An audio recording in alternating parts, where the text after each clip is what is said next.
Bom dia, boa tarde, boa noite, boa madrugada. Vamos para o gênero dramático 2. O vídeo que tem o gênero dramático 1 tem menos informações, pois era para a turma do 8º e 9º ano. Hoje vai para o ensino médio, certo? Mexer um pouco agora, vamos para a literatura, literalmente. Origem, Grécia. Festas, Dionísio, deus grego, deus da alegria, da fertilidade, que posteriormente também teve a festa também para o mesmo fim, festejando as colheitas quando eram boas com Baco, deus romano, certo? A origem foi na Grécia. Ele vem de que forma? Teatral. É teatro. Encenado. O que não tem? Narrador. Não tem narrador? Não. É personagem. E tudo aquilo que compõe um lugar, no caso, o cenário, que irá compor o ato onde tudo acontecerá, certo? Aí vamos mais adiante. Quando eu falo em encenar, eu penso em personagens. Os personagens, eles têm a obrigação de trabalhar com o gestual, com o facial, com a forma como ele coloca, apresenta seu texto, com a sua entonação, porque isso é que vai fazer a diferença no texto do gênero dramático. O gênero dramático também pode ser composto por monólogo. Monólogo é quando uma única pessoa se apresenta. Essa única pessoa, ao se apresentar, ela fará toda a sua peça. O que pode alterar? Em muitos teatros, altera-se somente a cena. Como? Vou alterar personagem? Não é a cena, altera-se o ato, porque você vai mexer com o cenário, certo? Embora pense cena, cenário, cenário é quando entram personagens novos aparecem, e ato é quando você altera o cenário. Por exemplo, você vai assistir ao monólogo, acontece em um determinado espaço, a luz fica específica para uma sala. Ali foi criado no ambiente de uma sala. Então, aquele ato acontece na sala, certo? Personagem, estou falando do monólogo, está sentado na sala e de repente está contando toda uma história sua, relembrando, etc e tal. Mas de repente, a luz apaga. No que apaga, ele vai para um outro espaço. Nesse outro espaço já está montado também, suponhamos, um quarto. E ele ali estará falando sobre, continuando seu monólogo. E pode sim, em um teatro, fazer o quê? Colocar espaços diferentes para formar atos, certo? Pelo mesmo personagem, monólogo, ok? Aí vamos lá, indiretamente, ou melhor, diretamente já estou explicando a estrutura. A instância de enunciação do texto, a fala dos personagens. Como assim? É o que ele fala. Por exemplo, coloquei aqui o exemplo para vocês do Alto da Compadecida. Alto é um tipo de texto dramático. Só que geralmente ele é curto, é um tipo curto e que costuma, ter uma moral da história. O Alto da Compadecida tem, tanto é que no final tem o julgamento. Vocês lembram? Já assistiram? O Alto da Compadecida é muito legal. Então, olha, Alto da Compadecida, o fragmento. Olha aqui, em azul eu coloquei quem? Personagens. Personagem João Grilo chegou, padre. Ele está aqui chamando pelo padre, né? Você não sabe, vamos lá. Agora você não sabe. Neste momento, João Grilo, como eu sei o que veio antes, ele está correndo pela rua para chegar à igreja. E o padre não está na frente da igreja, tá? Isso está escrito no livro. Você consegue visualizar. Então, estou colocando para que vocês tentem imaginar esta parte desse fragmento. Aí vem aqui, olha, outro personagem, padre. Agora, olha que veio em vermelho, aparecendo na igreja. Eu falei que ele estava correndo em direção à igreja, João Grilo, não foi? Aparecendo na igreja, agora em preto aqui vem a fala do padre. Que gritaria é essa? Veja, por que fiz esse tipo de fala? Por que eu não falei assim? Que gritaria é essa? Por quê? Porque aqui, na minha rubrica, ou também chamada didascálias, tá? Aqui aqui ele vai apresentando a você como aquela cena está acontecendo. Costuma aparecer entre parênteses, tá? Veja só, quando fiz a fala do João Grilo não tem nada, ok? Quando eu fui para a fala do padre, aqui coloquei como. Por que fiz a leitura da fala do padre daquele jeito tão calmo? Por quê? Aqui na minha rubrica, o Didascália, está dizendo o quê? Fala afetadamente com aquela pronúncia e aquele estilo que Leon Bloy chamava sacerdotais, aquela fala mansa, tranquila, entendeu?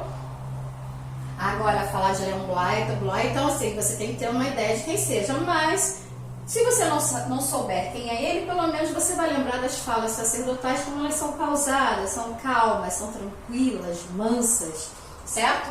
Então veja, Didascálias e rubrica nada mais é de como isso irá acontecer. Aí você deve imaginar, ué, como é que se faz isso? Quem faz isso? O diretor. Você, por exemplo, o livro Alto da Compadecida, ele existe, certo? É de Ariano Suassuna até. Aí vamos lá. O diretor, ele pode adaptar, ele pode incrementar, ele pode alterar, certo? Ele pode alterar como isso vai acontecer, desde que ele não mude tanto aquilo que o livro quer passar, certo? Então veja, para vocês aqui da estrutura, eu já estou apresentando a cena. A cena é quando você trabalha com personagens. Olha, quando eu disse para vocês aqui, ele está correndo para chegar à igreja. Vocês não viram, eu vi, então já estou contando para que vocês imaginem. E Ariano Suassuna costuma trabalhar no sertão, certo? Aí veja lá. Em azul, personagem. Em vermelho, eu agora... Olha a propósito. Quando eu coloco as falas e quando aparece a rubrica ou didascália, certo? Que eu coloquei vermelho para diferenciar, para vocês terem uma ideia do que seja. Veja só. Aqui, mesmo que eu não tenha contado para vocês o fragmento, nessa parte eu estou dizendo que ele está aparecendo na igreja. Então, para você que não está vendo, fica pressuposto que ele não está na igreja, está chamando o padre, porém não está na igreja. Agora aqui, ele diz que o padre agora está chegando, certo? Está chegando, aparecendo na igreja e apresenta como foi a fala do padre. Não foi aquela fala nossa, que é, o que está acontecendo aí? Não, não é assim. É aquela fala tranquila, específica do sacerdote. E você aí vai começar a imaginar, certo? Então veja, aqui eu tenho a rubrica de Didascália sendo apresentada. Aqui em azul eu tenho personagens. Os personagens formam as cenas. Quando eu falo em ato, eu penso no cenário. Eu coloquei para vocês que João Grilo está correndo em direção à igreja. Quando você imagina, João Grilo chegou à igreja, agora está falando com o padre. Outra cena. Por quê? Ele não está mais numa rua, ele agora está na igreja ou na porta da igreja especificamente, certo? Aqui eu tenho as falas de cada um. Na história, quando você tem dentro da estrutura dramática, você tem toda uma história. A história tem a sua apresentação, você vai vendo, vai acompanhando seus enredos. Enredo, sim, enredo. O enredo é o que vai apresentar o conflito, porque tudo tem um enredo, tudo tem uma história, né? E tudo tem o seu ponto auge. O ponto ápice, ele está onde? Na drama. No texto dramático. Na drama não, no dramático. Ele está no conflito. É ali que tudo acontece. E o desfecho, que é chamado de desenlace, quando se refere ao dramático, esse aí é o final da história. O final da história do Alto da Compadecida foi o julgamento, né? Como foi que aconteceu? Vocês precisam assistir porque é muito legal. O Alto da Compadecida vale a pena. E olha, se você parar para analisar, não tem tantos personagens, mas os personagens têm, todos eles os que aparecem, os poucos que aparecem, eles têm uma presença assim fundamental. Vale a pena. E você vai rir também. Você pensa, drama é só tristeza? Não, drama também. Drama tem tragédia? Tem. Drama tem tristeza? Tem a tragédia, né? Tem a comédia, tem tragicomédia, tem a tragicomédia, são textos dramáticos. Tem a farsa, nunca ouviu falar? A farsa, ela é uma ação crítica e cômica. Tudo isso tem uma cena, né, com seus atos, com o seu texto todo completo, onde ali estará o quê? Um texto onde haverá uma crítica, estará criticando algo, né, ou alguém, depende de qual venha a ser o texto, e ao mesmo tempo tem um momento que você cai na gargalhada, né, que é o cômico, é engraçado.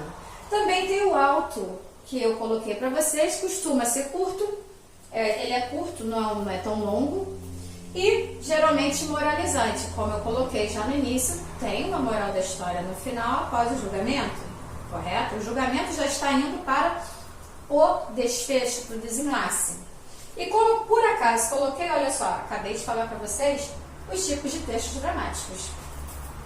Falei com vocês também de monólogos, né, e diálogos. Olha, se eu estou no Alto da Compadecida aqui, com um fragmento, só para ter uma ideia do que é a rubrica, de como veio a ser a fala do personagem, certo? Veja só, a rubrica, muita gente pensa que não, é o ato de rubricar. Não, não é o ato de rubricar, você vai lá e rubrica o seu nome. Não, a rubrica nada mais é que eu coloquei aqui para vocês como será a encenação, o que acontecerá, ou o que conterá, né?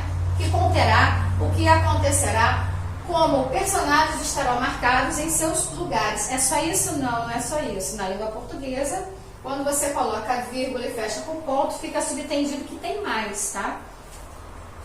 Costumam aparecer entre parênteses, eu aqui coloquei entre parênteses. A direção pode alterar, como eu coloquei para vocês, e aqui eu fiz a presença da rubrica para vocês com cor diferente, para que vocês possam entender o que é essa rubrica. Não possui narrador, somente personagens. Os personagens comporão o cenário e ali tudo acontecerá. Será fundamental a forma como personagens falarão com entonação, os gestos, como eles trabalharão com gestos, com o facial também, tristeza, alegria, né, dúvida. Então veja, vocês imaginam memes, né? Pois é, mas aqui não é meme. Aqui é literalmente aquilo que personagens terão que demonstrar. Por quê? O gênero dramático, ele tem que ser emotivo, ele tem que prender aquele que assiste ou aquele que lê. Isso é uma obrigatoriedade, tá? Porque se não tiver isso, ninguém fica preso lá. Entendido? Coloquei aqui também para vocês uma breve história do teatro no Brasil.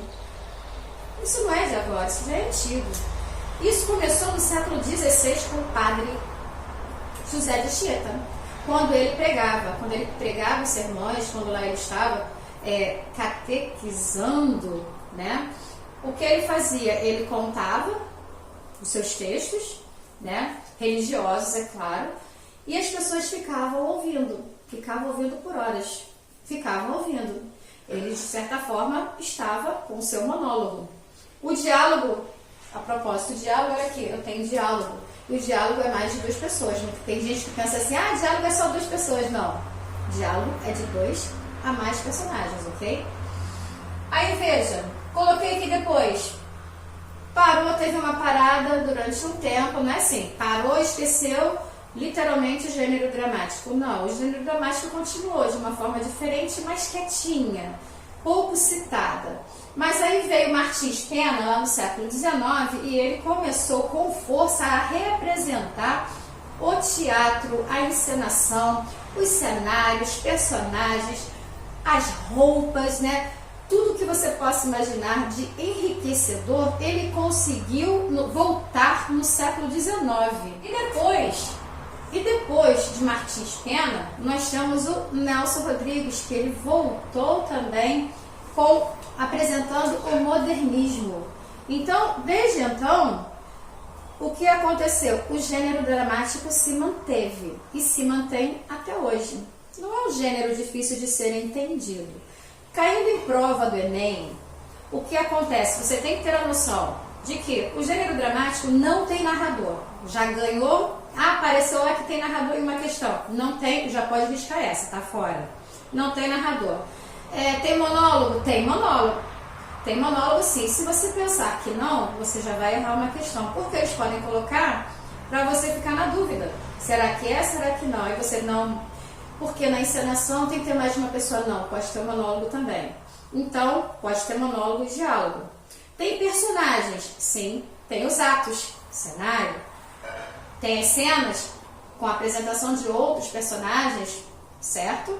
E veja, vem da Grécia? Sim, vem da Grécia. É teatral? Sim, é teatral.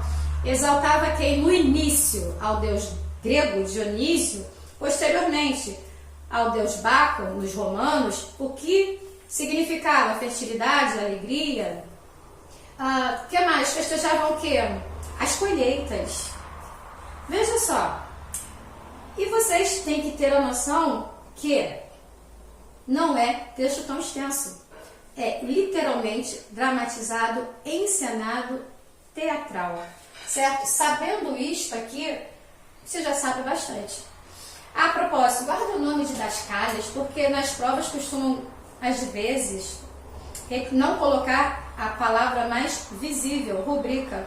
Aí se aparece um de Dascalhas, você diz, o que é isso? Não sei. É o sinônimo de rubrica dentro do gênero dramático.